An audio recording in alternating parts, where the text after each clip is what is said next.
Nathan, first of all, thank you so much for joining us. My pleasure. I'm kind of interested in your story. First of all, just your background. How did you actually grow up? Kind of university-wise, school-wise. I know you're from Mansfield, so that must have been not much there. I just grew up in a mining village, Warsop, just outside Mansfield, so East Midlands. Father was a coal miner, mother was a doctor's receptionist. So I never had any grand view of the world, I suppose. Australia on a working holiday visa. Got in with a car magazine over there, worked there on that for a year. And then came back, but I'd met a girl in Australia, which then sort of absorbed the next 2 years or 3 years of my life, sort of going backwards and forwards. She's in Australia, I'm in England, and how do we make that work? And eventually being in Australia and it not working, I think that's when the idea came. I'm just going to write. I couldn't stay because of my visa. I had no reason to come home. I had nothing to come home to. I guess I was 28 years old. No real job or nothing really. I've been working in a cafe in Sydney because I was on a working holiday visa, so I shouldn't legally have been employed. But I was doing what I could, and then when I couldn't stay any longer, it was like, well, I've got to go. The relationship's kind of ended or deteriorated. Got to leave, so I can fly home or I can try and ride home on this little motorcycle that I bought just to get around Sydney on. So I set off after 2.5 days of planning. I thought I'd see how far I can get, and it turned out to take 9 months and 23,000 miles on this little bike. And that first travel back from Australia to London, that spawned this, The Long Road Home. Yeah. How did you go about writing a book? Misery. It's like the worst. Like the delight in getting a book contract, because at that stage it was HarperCollins, big publishing deal. I knew I got a great deal going on. They contacted me in India. They said, I've seen what you're doing. It looks interesting. Do you want to write a book? Yeah. Okay. Sign a contract. We'll pay you in advance. Dream come true.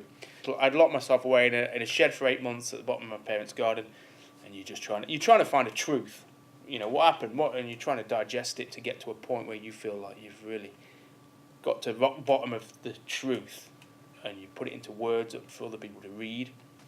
So you expose yourself quite a lot with a book. Book writing is brutal, and I wouldn't say go down the avenue of writing a book lightly, because it takes a lot out of you. If you want to do it, I don't want to say properly.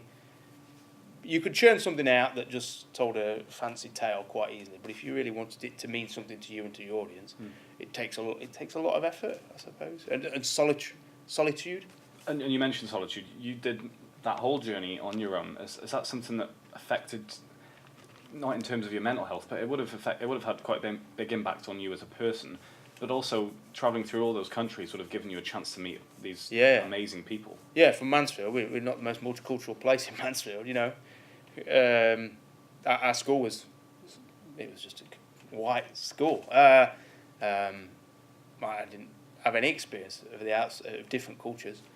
Baptism of fire. Landing in East Timor, and I've never been to Asia before, and then you're on a little motorbike, and you've got to figure out how you're going to get fuel and where you're going to stay and how you're going to navigate. And you are on your own. Yeah, you've got no. I didn't really have a mobile phone. I didn't have a sat nav.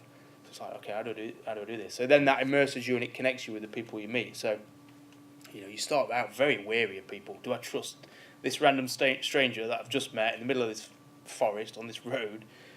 I don't know. Do you trust them? And then you realise you got to, because otherwise, you couldn't do a trip like that being wary of everyone. So it means you engage with everyone you meet.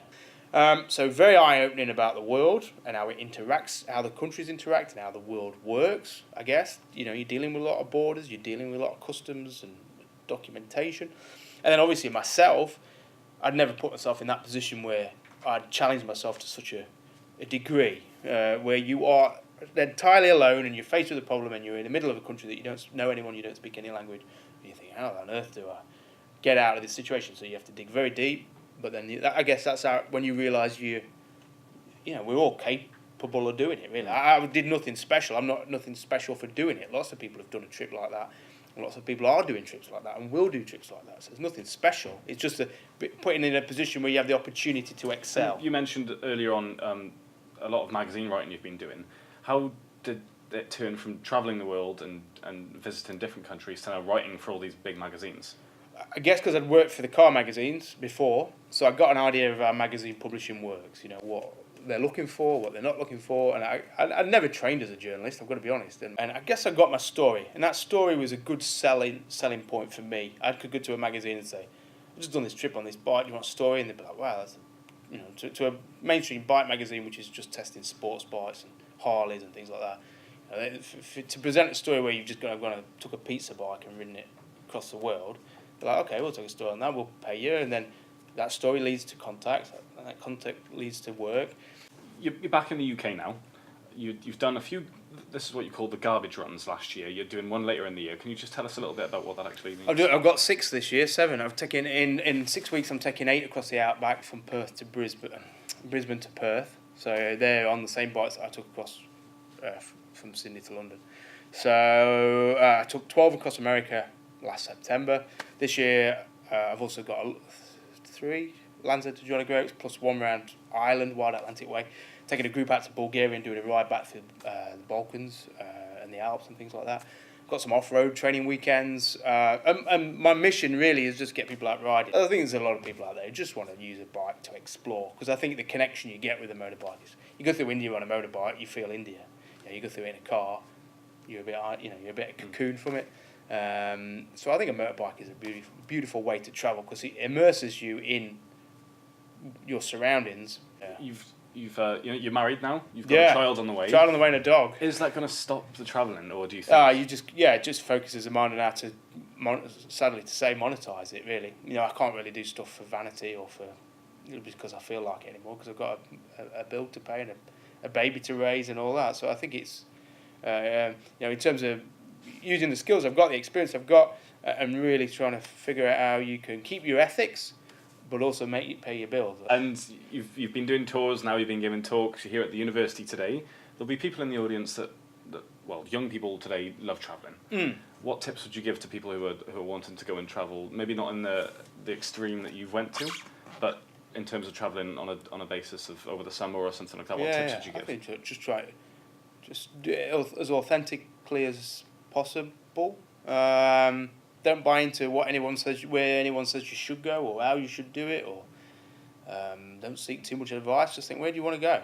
What really excites you as a place to go to or an activity to do? And then the hardest thing is overcoming that barrier to actually go and do it. Everyone's got ideas, but they soon find the barriers to not go. So, but whether it's booking a hotel or a flight or a train ticket, I figure that I always find that's the best thing. That cements it in place. I've got a flight booked, I've got a train ticket booked, I've got a hotel booked. It's going to happen, and then the excitement builds, and you start figuring out things. And I would also say just try and move away from the Instagram method of travel, which is Facebook updates, is Instagram photo updates. I think you lose.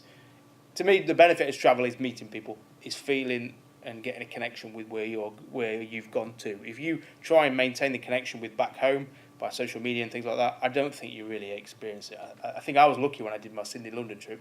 Facebook had not really took off in the same way it is now. And I see a lot of people going out on big motorbike trips, and all they care about is how many followers they've got, how many videos they do. And I think, wow, what a shame. You've gone to the effort of riding across the world to tell other people about it. Do it for yourself and then tell other people about it, because then you'll have something to tell. But if all you've done is sat in hotel rooms editing videos and blogs, you may as well stay at home and not bothered. It's better to almost go off the grid and I think so. I think so. So don't be motivated by what you think people want to either see, read, or expect of you. Just